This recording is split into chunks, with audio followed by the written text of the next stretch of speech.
करना है। देखो ये इतना आसान नहीं है, बहुत ज्यादा कंट्रोल करना पड़ेगा, बहुत सारी खाने की चीजें छोड़नी पड़ेगी, ये कोई मजाक नहीं है।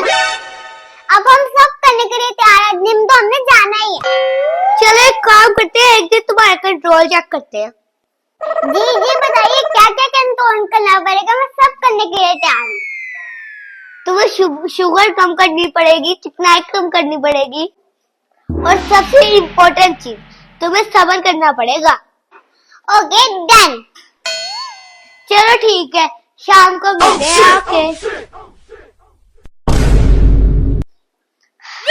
हाँ भाई, दिन भर तुमने क्या क्या कंट्रोल किया? कंट्रोल। Oh good. शुगर कितनी ली?